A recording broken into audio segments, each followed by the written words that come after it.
이번 주 첫 번째 거래일입니다. 지난주와는 사뭇 다른 첫 거래일 보여주고 있는데요. 그러면 한 주 동안은 어떤 부분들을 보면서 대응 전략 세울지 오늘 주제로 정했습니다. 내용들 보시죠. 네, 2월 둘째 주입니다. 국내외 이슈들 그리고 일정들 정리하면서 또 꾸준히 시장이 반등 움직임을 이어갈 수 있을지 내다보겠습니다. 증권가의 시선 한 문장으로 정리하면은 신종 코로나 바이러스 우려를 딛고 우상향 흐름이 지속될 것이다. 그리고 지수 밴드로는 2190에서 2260선 정도가 평균적으로 제시되고 있습니다. 지금 현재 수준으로 보면은 증권가의 전망의 하단을 좀 밑돌고 있는 상황이고요. 이렇게 되면 주 후반에 조금 더 좋아지지 않을까 기대를 하게 됩니다. 그러면 대외 변수들은 어떤 게 있을까? 먼저 나라 밖 이슈들부터 보시면은요. 중국 쪽에서 지금 신종 코로나 바이러스로 인해 내수가 상당히 좀 힘들기 때문에 과연 어떤 부양책이 나올까? 유동성 공급은 충분히 하고 있는데요. 여기서 금리 인하라든지 지준율의 추가적인 인하책이 나올지 여부 관심이 모아지고 있습니다. 그리고 미 대선 레이스 본격화되고 있고요. 파월 연준 의장의 발언들도 대기돼 있습니다. 내부적으로는 삼성의 갤럭시 언팩 행사가 현지 시간으로 11일 예정돼 있습니다. 그리고 또 옵션 만기일도 있죠. 수급적으로는 어떻게 변수로 작용을 할지 여부 관심이 모아지고 있습니다. 한 주 준비해 보시죠. 토마토 투자클럽의 신규수 전문가와 함께 내용들 알아보겠습니다. 안녕하세요. 네, 안녕하세요. 네, 전문가님 보시기에는 이번 주에 국내 증시 밴드가 좀 어떻게 될 것 같으세요? 예, 예상 밴드는 하단으로는 아마 이제 오늘이 저점일 것 같아요. 2180 정도 보고 있고요. 또 위쪽으로는 2250 정도를 보고 있습니다. 아마 이제 주 초반에는 2200선을 안착을 하기 위한 그런 흐름이 될 것 같고, 예, 그리고 주 후반으로 갈수록 이제 2500선, 2250선까지 올라가면서 한번 돌파 시도도 어쩌면 가능하지 않을까. 그 초반에 좀 약세를 보이다가 후반으로 갈수록 점차 돌아서는 이제 그런 움직임을 보일 걸로 생각을 하고 있습니다. 오늘 저희 수급통 연결한 이창원 차장도 그렇고 전문가님도 그렇고 오늘 시장의 하락에 대해서 크게 두려워하거나 할 필요는 없다라는 시각으로 대체적으로 좀 의견이 나오는 것 같습니다. 그렇다면은 이번 한 주 국내 증시에서의 관전 포인트는 어디에 맞춰야 될까요? 예, 일단 뭐 주 초반에는 지금 중국이 연휴가 연장이 됐다가 오늘부터 이제 다시 이제 모든 기업들이 가동을 하는데 중국 연휴가 이제 종료가 되고 중국 내 기업들이 실제로 이제 가동 여부, 가동이 정상화되는지에 대한 것들을 시장은 이제 아마 확인하고 싶어 할 거고요. 뭐 이제 그 여러 기업들이 있지 않습니까? 뭐 우리가 뭐 애플도 마찬가지고 또 테슬라도 오늘부터 이제 공장을 가동을 하고 있죠. 이런 부분들 확인을 하는 것들이 이제 아마 첫 번째가 될 것 같고 두 번째는 이제 그 지난 토요일, 일요일 날에 중국 내에서 상당히 많은 인구가 이제 이동을 했을 겁니다. 그 이제 인구 이동 이후에 과연 이 신종 코로나 부분에 있어가지고 확산이 될지 아니면은 인구 이동에도 불구하고 안정화가 될지의 그런 부분에 대해 가지고 이번 주가 아마 이제 관전 포인트가 될 것 같습니다. 이제 코로나의 잠복기가 한 2주 정도 된다고 그러니까 다음 주까지 봐야 되겠지만 어쨌든 이번 주 내로 그런 부분에 대한 어떤 부분들은 웬만큼은 결론이 나지 않을까 보기 때문에 이번 주에 그런 부분도 한번 봐야 되겠고요. 또 이번 주에는 옵션 만기일이 있죠. 지금 이제 옵션 쪽에서는 외국인들이 지난 금요일까지 3만 계약 정도 이제 매도 포지션을 잡고 있는데요.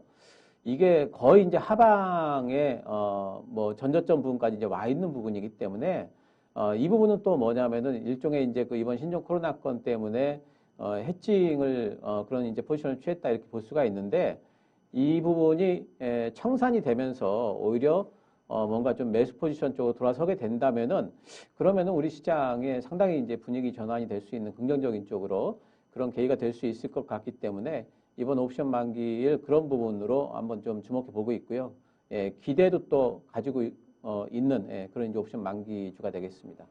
그래서 관전 포인트는 이 신종 코로나 바이러스가 어떻게 좀 진행이 될지 그리고 내부적으로는 수급적인 변수, 옵션 만기일 이렇게 관전 포인트로 좀 눈여겨보자 얘기해 주셨고요. 그럼 전체적으로 아마 둘째 주는 경제 지표나 이런 부분들이 많지는 않은데 그래도 좀 일정 정리를 해볼까요? 예, 일단 뭐 주간 경제 지표부터 좀 보도록 하겠습니다. 이제 주요 경제 지표 발표를 좀 정리를 해봤는데요. 중국에서 1월 생산자 물가, 소비자 물가를 2월 10일 날 오늘 이제 발표를 합니다. 이제 예상치가 지난달보다 좀 잘 나올 걸로 지금 더 높아질 걸로 지금 예상을 하고 있는데 이 부분이 이제 1월 달에 신종 코로나가 과연 중국에 얼마나 영향을 미쳤을지를 가늠할 수 있는 잣대가 되기 때문에 상당히 좀 주목을 좀 하고 있고요. 또 이제 미국 쪽에서도 1월 소비자 물가를 2월 13일 날 발표를 합니다. 지난번에 이제 근원하고 그리고 이제 소비자 물가하고 2.3 동일하게 나왔었는데 이번에 어떻게 나오는지 좀 봐야 되겠고요. 유로존 쪽에 4분기 GDP 발표를 합니다. 2월 14일 날 지난번에 1.0이었는데 이번에 좀 올라갈지 한번 봐야 되겠고요. 미국의 또 이제 소매 판매 중요하죠. 1월 소매 판매가 2월 14일 날 발표가 되고 그다지 변동은 없을 걸로 보고 있지만 어쨌든 주목을 해봐야 될 그런 그 경제 지표가 되겠습니다. 네. 그래서 경제 지표들 내용도 쭉 봤는데 지금 경제 지표들 외에도 여러 가지 뭐 이슈라든지 혹은 업종 내에서의 눈에 띄는 부분, 국내에서도 좀 체크를 하자면은 몇 가지가 더 있는 것 같은데요. 좀 더 봐주세요. 예, 일단 이번 주에 국내에서 제일 그 주목하는 부분은 삼성전자의 언팩 행사죠. 2월 11일 날이니까 우리 시간으로는 내일 밤이 되겠습니다. 샌프란시스코에서 열리고 있고요. 언팩 2020이라고 되어 있습니다. S20 시리즈가 세 종류가 나옵니다. 20, 20 플러스, 20 울트라까지. 그리고 갤럭시 Z 플립이 나오고 갤럭시 버즈 플러스까지 이번에 그 공개할 예정이죠. 갤럭시 Z 플립은 14일 날 출시할 예정이고 S20은 14일부터 사전 예약을 받습니다. 그리고 3월 달에 출시를 할 예정입니다. 여기에 대한 이제 반응이 상당히 좀 중요할 것 같습니다. 이제 삼성전자 입장에서는 전략적으로 지금 MWC 이전에 미리 좀 공개를 해가지고 화웨이나 애플보다 선점 효과를 노리겠다 이렇게 했는데 마침 또 상황이 또 이제 상황인 만큼 애플 쪽에서는 지금 뭔가 신제품에 대해 가지고 중국이 지금 공장이 가동을 안 하면서 뭔가 좀 늦춰질 것 같은 느낌이 있고 화웨이도 지금 뭔가 조금 그 타격을 좀 받는 듯한 느낌들이 있기 때문에 어찌 보면은 삼성전자 쪽으로 상대적으로 좀 주목이 좀 되는 부분들이 있기 때문에 이런 부분에 대해 가지고 상당히 좀 긍정적으로 기대를 해볼 수가 있고 오늘도 보게 되면 이제 카메라 관련주들이 상당히 좀 많이 좀 움직이는 걸 보실 수가 있을 겁니다. 두 번째는 이제 MSCI 지수 리밸런싱 공시가 있는데요. 지난 11월, 12월 달에 이 부분 때문에 우리나라가 상당히 좀 지수가 좀 압력을 받았던 적이 있죠. 외국인들 많이 빠져나가고. 근데 요번에는 그렇게 이제 크게 어떤 큰 영향은 그렇게 줄 걸로 보이지는 않고 있고요. 편입 기대 종목들은 조금 움직일 수도 있겠습니다. 도전비전, 한진칼, 하이트진로, SKC 정도로 꼽고 있는데 어쨌든 간에 시장 전체에 미친 영향은 조금 좀 지난번보다는 약할 것이다 이렇게 보고 있습니다. 그리고 오펙 회의가 있습니다. 이것은 아직까지 확정된 건 아니고요. 2월 14일, 이따면은 2월 14일부터 15일까지 아마 있을 텐데요. 이번에 신종 코로나권으로 원유 수요 예상치를 또 아마 하향 조정할 겁니다. 하향 조정을 할 거고, 그리고 제일 중요한 게 뭐냐면 감산을 결정하느냐 마느냐 이제 이 부분이 상당히 좀 중요합니다. 왜냐하면 감산을 하게 되면은 지금 화학 정유 섹터가 너무 안 좋은데 이 부분에 어느 정도 좀 긍정적으로 작동을 할 수가 있거든요. 근데 사우디아라비아는 감산을 하려고 하는데 러시아가 자꾸 반대를 합니다. 그래서 감산 결정에 난항이 예상이 되는데 어떻게 이제 결론이 나느냐에 따라서 우리나라 화학 정유 섹터에 반등이 나오느냐 마느냐가 결정이 될 것 같습니다. 네. 그래서 대내외적으로 사실 뭐 2월 후반에 있을 MWC 같은 경우도 관심이 많이 좀 줄어들고 축소되는 분위기, 신종 코로나 바이러스로 인해 많은 포럼이라든지 이런 행사들이 연기되는데 그 와중에 삼성전자 쪽 아무래도 야심차게 준비한 만큼 계획대로 진행하고 있습니다. 그래서 이 부분 또 자세하게 다뤄주셨는데요. 여러 가지 이슈들 가운데서 주목해서 좀 봐야 될 부분들, 핵심적인 내용 좀 구체적으로 볼까요?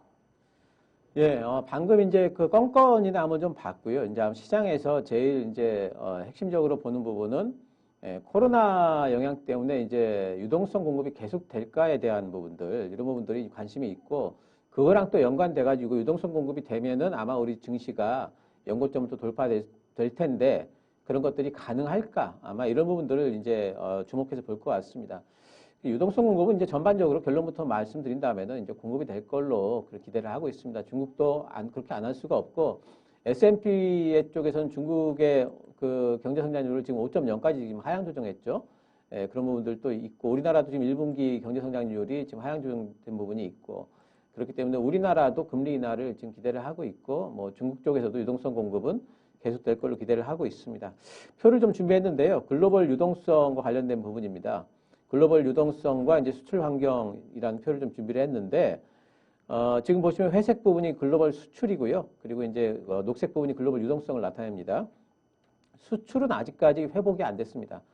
근데 글로벌 유동성이 지금 상당히 지금 올라가고 있죠. 예, 작년도 이제 중반부터 시작해가지고 유동성 부분이 많이 올라갑니다. 금리도 인하를 했고, 뭐 여러 가지 재정 정책도 쓰면서 올라가고 있는데, 근데 이제 이 부분이 올해 이제 신종 코로나 때문에 조금 더 강화될 수가 있겠다 생각을 하고 있습니다. 작년에 많이 이 유동성 공급에 영향을 준 것은 미국 쪽의 금리 인하하고 그리고 EU 쪽에서의 양적 완화를 다시 개시를 하는 부분, 이런 부분들이 있었는데 올해는 중국 쪽 신종 코로나 관련해 가지고 전 세계 글로벌하게 아마 이제 올해 1분기에는 유동성 공급이 더 되지 않을까 그런 전망을 하고 있고요. 왜냐하면 이제 수출이 좀 돌아선다면은 이런 유동성 공급에 대한 기대치가 떨어질 텐데 지금 오히려 지금 수출 부분에 있어가지고 물동량이 좀 줄어들 거란 전망이 있기 때문에 유동성에 대한 기대는 계속해가지고 그 기대가 되고 있다 이렇게 봐야 되겠고요. 그런 부분과 관련해가지고 우리나라를 보게 된다면요. 우리나라 지금 코스피 200 지수 선물하고 그 20일 누적 순매수 계약 수추위가 지금 표로 준비가 되어 있는데요. 보시면은 우리나라 이제 코스피 200에 대한 선물이 누적 순매수 계약이 지금 요 근래에 와가지고 2월달 와가지고 굉장히 지금 이제 매도세까지 떨어져 있습니다. 24,500계약까지 지금 빠져 있는데요. 이거는 전저점 부분이죠. 거의 박스권의 하한 부분이죠. 이 얘기는 뭐냐면은 이제 이 선물 매도는 왜 했겠습니까? 아무래도 중국 신종 코로나와 관련해 가지고 지수가 혹시라도 빠질지 모르기 때문에 하방 위험을 좀 해칭하기 위해서 지금 매도를 쳐놓은 거죠. 하지만 뉴스 보시면 아시겠지만은 지난 2달간 우리나라의 외국인 현물과 관련해 가지고 순매수가 들어와 있습니다. 그래서 현물에 순매수가 들어왔다는 것은 증시를 좋게 본다. 선물에 매도가 들어가 있다는 것은 이것은 거기에 대한 해칭이다 이렇게 볼 수가 있기 때문에 이번 만기일에 옵션 쪽에서 청산이 된다면은 매도 청산이 된다면은 선물 쪽에서도 상당히 급격한 이제 수급 변화가 있을 걸로 충분히 기대를 해볼 수가 있어서 우리나라 증시와 관련된 수급에서 수급 유동성에 있어서도 외국인들 상당히 긍정적인 변화를 기대를 해볼 수가 있겠습니다. 그리고 이제 마지막으로 글로벌 경기 모멘텀하고 외국인 코스피 200 지수 선물 60일 누적 순매수 추이를 보시면은요. 아까 20일로 보면은 빠지고 있었지만 60일 누적으로 보시면은 글로벌 경기 모멘텀 회색입니다. 그 0 위쪽에 있죠. 0 위쪽에 있다는 것은 경기 모멘텀이 어쨌든 좋아질 걸로 기대를 한다는 것이고요. 그리고 60일 누적 순매수 추이를 보게 되면은 증가세에 있습니다. 초록색이죠. 그렇기 때문에 이런 모든 부분들을 보게 된다면 이번 주가 상당히 좀 기점이 될 것 같고 그것도 옵션 만기를 기점으로 해서 우리 시장의 유동성, 외국인들 유동성도 상당히 공급이 될 것 같고 또 글로벌 시장의 유동성 공급 전망도 계속 이어질 걸로 생각을 하고 있습니다. 네. 그리고 최근 시장 분위기가 IT가 한창 잘 가다가 삼성전자 6만 원, 하이닉스 10만 원 넘으면서 또 쉬어가는 와중에 2차 전지 한번 또 강했었고 또 낙폭가대 대형 소외주들도 한번 갔었고 뭐 이런 분위기가 만들어지고 있는데 이번 주는 어떤 섹터, 어떤 종목 차례일까요? 예, 이번 주는 아무래도 이제 언팩 행사가 굉장히 관심을 많이 받고 있기 때문에 언팩 행사와 관련된 종목들이 뭐 움직일 수밖에 없을 겁니다. 오늘도 이제 그런 종목도 뭐 KH 바텍도 움직이고 캠트로닉스도 움직이고 뭐 나무가라든가 이제 그런 뭐 모듈 관련주들도 움직이고 FPC 관련해서 코리아 서킷도 움직이고 있죠. 그래서 이제 그런 부분들이 다 움직이고 있기 때문에 스마트폰이나 폴더블폰 관련주들 이번 주에는 계속해서 눈여겨 보셔야 되겠고요.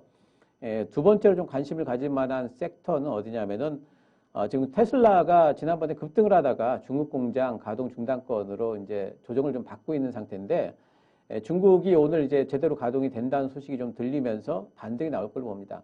그 기간에 우리나라 전기차 업종들이 보면은 급격한 가격 조정을 안 가졌고요.